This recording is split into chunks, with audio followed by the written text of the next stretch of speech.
Well, good morning folks, how you all doing? It's an absolutely beautiful day here. It's supposed to get up to sort of mid-teens kind of temperature.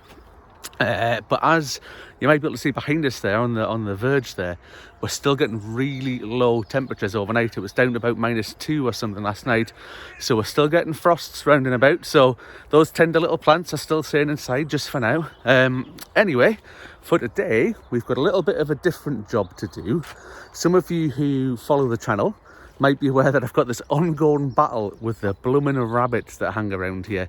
If I spin around, apologies if we're going to get the sun blasting across the screen here.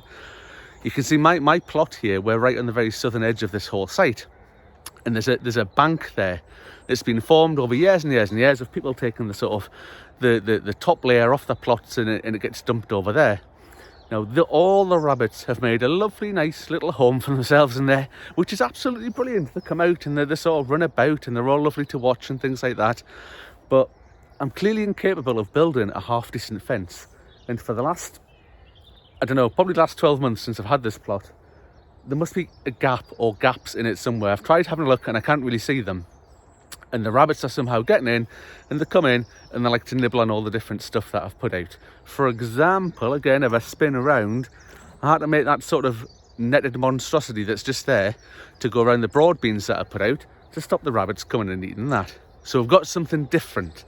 I've bought a wildlife or trail cam, as you call them, and we're going to get that put up today, and in theory it should spot any of the rabbits where they're coming in, and then we can get that bit of the fence fixed. Back with you in just a jiffy there once I get it out and we'll have a look at it. Right, so here it is. This is, according to the box, a Victure HC200, bought off Amazon. I'll pop a link in the description below if anybody wants to go and take a look. So I have been into the box because I had to put, it takes 8 batteries, by the way, so that's quite a lot of batteries, and I'm not sure how long they're going to last. You can use those little power cell things that you can recharge and get for mobile phones. So there is a port that you can plug those in on the bottom, which I might do again in the future if these batteries don't last very long. Right, we'll just stitch the box, and this is the little sort of camera itself. I'll move it up there so you can see it. I think this is the lens in the middle here. This is an infrared thing, so I can see at night, and I'm not really sure what this is at the bottom. There's just a couple of clips on the side where it opens up, and if you have a look on the inside there, this big bit here is where the batteries went in behind it. There's a wee slot on the bottom there that the memory card goes in. It just takes an SD memory card, and you can see the little port there that I was talking about where you can charge it with one of those battery packs. A few buttons here just to go through the menus, and there's a little screen here where you can view anything that you captured. But if I capture anything, I'll probably likely just take the memory card out and check it on the computer at home there. So that's it. I think I just pretty much turn it on. There's a switch here at the bottom, and it makes a really jazzy tune when you turn it on. So I'll pop it on and you can hear that. There we go, hey? That sounds like quality, and the screen will come on there.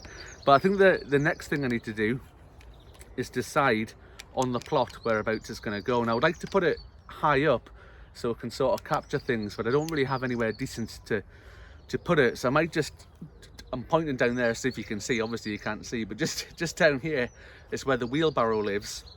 And in the box, if I just grab this, if you excuse just seeing the top of my head for a moment there, there's a range of different fixtures and fittings and things that come with it, in a wee cable there. But there's different plates and different screws and things you can use to fit it there. But there's also this strap, so I'm just going to use the strap because I think it'll be 10 times easier. So I can just wrap around something and sort of tie it up, and that'll hold it on. Again, I don't know how long the batteries will last. If they last a week, then it'll not be too bad, and we'll see how it looks. But we'll have a bit of a mooch about, because it's ideally, I think this side over here, sort of behind where the camera is, I think the fence is absolutely fine over there. It's just this front fence all the way along here, where we face onto the plot, onto that sort of bank over there that's been built up over the years, and perhaps down the side there where the path is. So we'll have a bit of a mooch about. We'll see if we can find a good spot to put the camera, and we'll see if we can get it set up. Right, so let's have a little look about and see if we can spot somewhere decent to put this camera. So if I spin round this way, again, this is the bit that I'm trying to cover, all sort of around here, and possibly down that far end there. So you can see that end of the plot it's not really any good for sticking the camera down there because we've got the raised beds where the pallet collars are, and we've got all the netting that's covering the brassica beds and whatnot over there, and the bits and pieces there that's sort of raised up, and we've got the... You see, I did think about this bit here, this sort of, I wouldn't call it a compost bin, it's where we dumped all the topsoil that we took off when I first moved the plot on. As you can see it there, so it could fasten to the top of here, so it might sit on here. But if we spin around, we've built the bean enclosure here with the netting around it. So it might, I don't know, the top of that might just be high enough. If I spin you around there, so the top of that might just be high enough to get an angle for the camera to be able to see over that netting towards that far fence. The other option is, if we spin around here as well, this is kind of where I keep the wheelbarrow at the moment overnight. I just sort of dump it at the end of this bed because this whole area is a right blooming mess and needs sorting out. That's another story. But yeah, I thought I could just strap it to the wheelbarrow. I say it's only going to be here temporarily. And that, if I move myself round, and again, we'll give you a bit of a spin round. So from the wheelbarrow, if I adjust the camera angle, we're going to kind of be looking that sort of way, which covers it pretty well. It's not as high as I would like it, but it's got the angle pretty good. And if I have a spin round here, we've got this pile of flagstones here as well. So I guess it could sort of, excuse my mess, this is my bag that I bring to the allotment every time that comes and goes. We could sort of pop it about here and it would sit there and that would cover right across there. In fact, I might put it there. There's nothing for it to strap to there. So if I put it there, it's just going to be sitting there and not attached to anything. And the other option I thought about was on top of the water butt. So if I have a little walk over here, so where this pipe here is going in the top of the water butt, I could put it on there and attach it to there. But that's awfully wet though. I don't think it's wet as in it's had water in it. It's wet because it's freezing cold and there's condensation all over it. But I'll have a think. I'll have a much about the plot. I'll maybe try it out in a couple of places and see what it looks like, and I'll come back to you in a little while and I'll show you where we've got it set up. Back with you in a bit. So I found a good spot for it. You'll have to excuse the wobbly camera because the gimbal has ran out of battery, so I'm now holding this by hand, so it's a bit wobbly.